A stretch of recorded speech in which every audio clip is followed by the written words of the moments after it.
राज्यसभा की खाली हुई 15 राज्यों की 56 सीटों पर होने थे चुनाव। सोनिया गांधी, जेपी नड्डा, अश्विनी वैष्णव सहित 41 उम्मीदवार निर्विरोध चुने जा चुके हैं। यूपी की 10 सीटों पर होने वाले चुनाव दिलचस्प हैं। सत्तारूढ़ बीजेपी की 7 सीटों पर जीतते हैं। 8वीं सीट जीतने की भी कोशिश। राज्य में क्रॉस वोटिंग की भी आशंका। राज्यसभा चुनाव से पहले लखनऊ में दिखी डिनर पॉलिटिक्स। सीएम योगी ने एनडीए विधायकों को दिया रात्रि भोज। सपा अध्यक्ष अखिलेश यादव ने भी पार्टी विधायकों को डिनर पार्टी में बुलाया। सपा के तीसरे उम्मीदवार के जीतने पर सस्पेंस लगातार बरकरार है। पार्टी विधायकों की क्रॉस वोटिंग की आशंका है। अखिलेश की डिनर पार्टी में 8 विधायक नदारद रहे। यूपी में राज्यसभा उम्मीदवार को जीत के लिए कम से कम 37 वोट जरूरी हैं। वहीं कर्नाटक में जीत के लिए 46 वोट चाहिए होंगे और हिमाचल में कम से कम 35 विधायकों का समर्थन जुटाना बेहद जरूरी। समाजवादी पार्टी ने जया बच्चन, आलोक रंजन और रामजी लाल सुमन को उम्मीदवार बनाया है। नाराज विधायकों को मनाने में जुटे हैं अखिलेश यादव, शिवपाल यादव और रामगोपाल यादव। सपा अध्यक्ष अखिलेश यादव ने बीजेपी पर लगाए विधायकों पर दबाव बनाने का आरोप है। पार्टी विधायकों से अपील, बिना दबाव और डर के मतदान करें। UP deputy CM Keshav Prasad Maurya का बड़ा दावा। कहा कि बीजेपी के 8 प्रत्याशी जीतेंगे। चुनाव परिणाम को लेकर आश्वस्त है बीजेपी। यूपी में जेडीएल प्रमुख राजा भैया का बड़ा ऐलान। बीजेपी के पक्ष में करेंगे वोट। 2 सदस्यों वाली जेडीएल को बनाने की कोशिश बीजेपी और सपा दोनों ने की थी।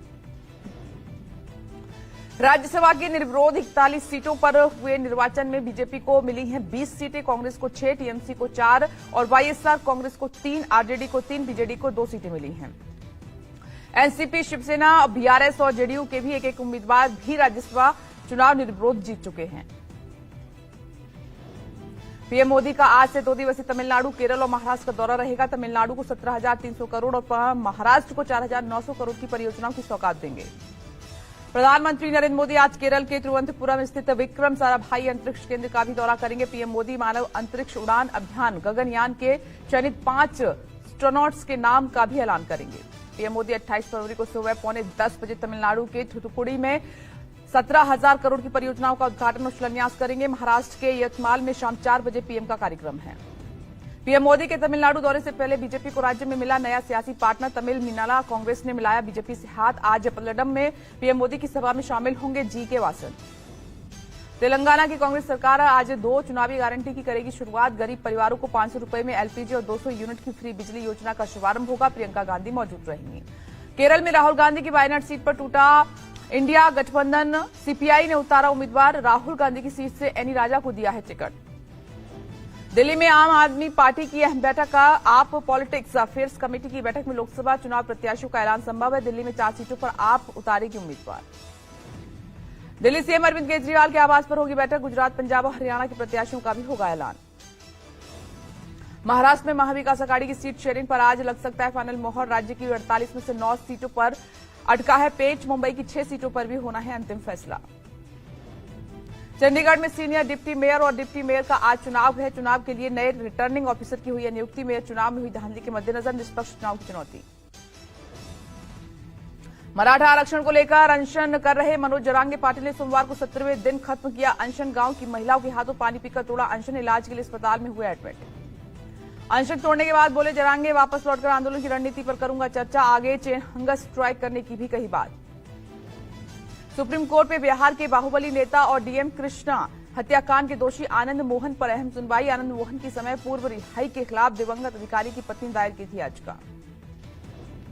सुप्रीम कोर्ट में सीबीआई जांच के खिलाफ पश्चिम बंगाल सरकार की दायर याचिका पर सुनवाई। बंगाल सरकार ने केस दर्ज करने का आदेश वापस लिए जाने के बावजूद केंद्रीय एजेंसी चुनाव बाद हुई हिंसा की जांच कर रही है।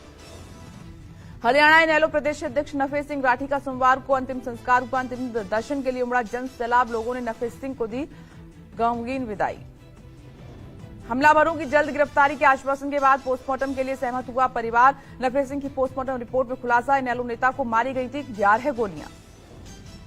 नफेस सिंह हत्याकांड की जांच खट्टर सरकार ने सीबीआई को सौंप दी है। पुलिस ने पूर्व विधायक नरेश कौशिक सहित 10 लोगों के खिलाफ मामला दर्ज कर लिया है। सोमवार को हिरासत में लेकर पूछताछ भी हुई। नफेस सिंह हत्याकांड की तेज हुई है जांच। आज तिहाड़ में बंद एक बड़े गैंगस्टर से पूछताछ करेगी पुलिस। सोमवार को हरियाणा के मोस्ट वांटेड गैंगस्टर संदीप उप काला जठेड़ी से पुलिस ने पूछताछ की थी। इनेलो प्रदेश अध्यक्ष नफे सिंह राठी की हत्या से ठीक पहले की सीसीटीवी फुटेज भी सामने आई है। नफे सिंह राठी की गाड़ी का पीछा करते हुए दिखी कार, गाड़ी में फोन पर बात करते दिखाई दिए हमलावर। किसानों ने सोमवार को ट्रैक्टर मार्च निकाला। नेशनल स्टेट हाईवे पर किसानों ने ट्रैक्टर खड़ा कर विरोध जताया। किसानों ने 29 फरवरी के बाद की रणनीतियों पर चर्चा की। किसानों ने WTO क्विट डे के मौके पर WTO का जलाया पुतला। सरवन सिंह पंडेर ने कहा कि भारत को WTO से बाहर निकाला जाए, कई किसान यूनियन का मिल सकता है समर्थन। MSP समेत कई मांगों को लेकर आंदोलन कर रहे किसानों का प्रदर्शन। जगजीत सिंह डलेवाल ने कहा कि मौके धोखे में न रखे सरकार। ईडी के 7वें समन के बुलावे पर केजरीवाल पूछताछ के लिए ईडी के सामने नहीं हुए पेश। 22 फरवरी को ईडी ने दिया था केजरीवाल को 7वां समन। आपने कहा कि मामला कोर्ट में है, रोज समन भेजने की बजाय ईडी के फैसले का इंतजार करें। कोर्ट में अगली सुनवाई 16 मार्च को होनी है। हम इंडिया गठबंधन का साथ नहीं छोड़ेंगे। झारखंड बजट सत्र में भाग लेने को लेकर पूर्व सीएम हेमंत सोरेन की याचिका पर हाईकोर्ट ने सुरक्षित रखा है फैसला। PMLN कोर्ट में अपील खारिज होने के बाद हेमंत ने किया था हाईकोर्ट का रुख। महाराष्ट्र में कांग्रेस को लगा एक और बड़ा झटका। मराठवाड़ा के कद्दावर और पूर्व मंत्री बसवराव पाटिल ने छोड़ी पार्टी, आज बीजेपी में हो सकते हैं शामिल। बिहार में तेजस्वी यादव की जन विश्वास यात्रा का दूसरा चरण चल रहा है। आज मधुबनी में रोड शो करेंगे आरजेडी नेता तेजस्वी। आज बांका, जमुई, लखीसराय, मुंगेर, खगड़िया में जाएंगे और मधेपुरा में रात्रि विश्राम होगा। तेजस्वी यादव ने सोमवार को हरियाणा में रोड शो भी किया। तेजस्वी यादव बोले कि यात्रा में हर वर्ग के लोगों का अप्रत्याशित समर्थन मिल रहा है। दादर नगर हवेली के सिलवासा में सोमवार को केंद्रीय गृह मंत्री अमित शाह ने की जनसभा। कांग्रेस पर साधा निशाना, कहा कि एक तरफ मोदी का नेतृत्व है और दूसरी तरफ 7 परिवारवादी पार्टियों का इंडिया गठबंधन। यूपी के डिप्टी सीएम ब्रजेश पाठक का राहुल गांधी पर तीखा हमला, कहा कि उनका शरीर तो बड़ा हो गया है पर दिमाग नहीं विकसित हुआ है। अखिलेश राहुल के गठजोड़ को डिप्टी सीएम ने बताया फुका कारतूस। असम में स्पेशल मैरिज एक्ट लागू होने पर भड़के AIMIM प्रमुख ओवैसी, कहा कि मुस्लिमों को उनके शरिया से अलग करने की हो रही है साजिश। रक्षा मंत्री राजनाथ सिंह का आज आंध्र प्रदेश दौरा है। विशाखापट्टनम, विजयवाड़ा और एलुरू में पार्टी कार्यकर्ताओं और बुद्धिजीवियों को संबोधित करेंगे। गजल गायक पंकज उदास का आज होगा अंतिम संस्कार। 72 साल की उम्र में लंबी बीमारी के बाद सोमवार को मुंबई के अस्पताल में ली आखिरी सांस। पेटीएम के चेयरमैन विजय शेखर शर्मा ने दिया इस्तीफा। कंपनी के नए बोर्ड का हुआ गठन। स्वतंत्र सदस्य के तौर पर सेंट्रल बोर्ड के पूर्व अध्यक्ष श्रीनिवासन श्रीधर, बैंक ऑफ बड़ौदा के पूर्व कार्यकारी निदेशक अशोक गर्ग सहित 4 लोग बोर्ड में शामिल। आज गुजरात के दौरे पर रहेंगे केंद्रीय मंत्री अमित शाह। पाटीदार समाज के सामूहिक विवाह कार्यक्रम में करेंगे शिरकत। कपिलेश्वर महादेव मंदिर में करेंगे पूजा अर्चना। राज्य में कई परियोजनाओं का करेंगे उद्घाटन। दिल्ली में बीजेपी ने पार्टी नेताओं और कार्यकर्ताओं को दिखाई फिल्म। आर्टिकल 370 स्पेशल स्क्रीनिंग के मौके पर पार्टी नेता तरुण चुग और सुनील बंसल भी मौजूद रहे। तमिलनाडु के मुख्यमंत्री M.K. स्टालिन ने चेन्नई में सोमवार को पूर्व मुख्यमंत्री और DMK नेता M. करुणानिधि स्मारक का उद्घाटन किया है।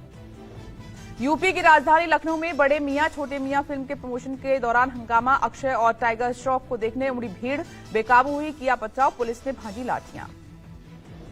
छत्तीसगढ़ के सुकमा में खुखार और 8 लाख का इनामी नक्सली कमांडर नागेश उर्फ पेडकम एर्रा ने किया सरेंडर। नागेश अलग अलग हमलों में शहीद 122 जवानों की हत्या का आरोपी है।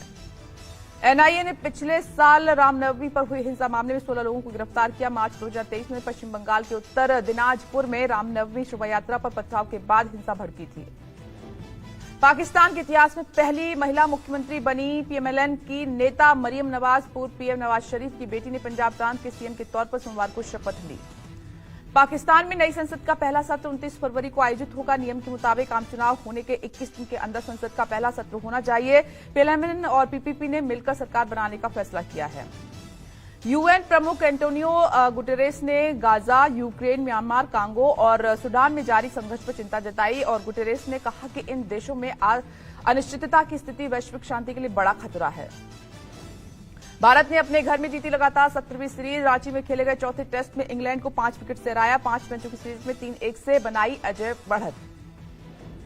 भारत ने जीत के लिए मिले 192 रनों का लक्ष्य 5 विकेट खोकर हासिल किया। टीम इंडिया के कप्तान रोहित शर्मा ने 55, शुभमन गिल ने नाबाद 52 और ध्रुव जुरेल ने नाबाद 39 रन बनाए।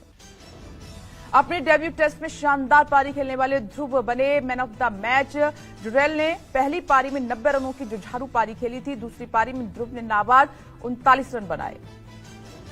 भारत के खिलाफ 7 मार्च से शुरू होने वाले 5वें टेस्ट से पहले इंग्लैंड टीम ब्रेक पर जाएगी। इंग्लैंड की टीम इस दौरान चंडीगढ़ और बेंगलुरु में रहेंगे। 5वां और आखिरी टेस्ट धर्मशाला में खेला जाना है।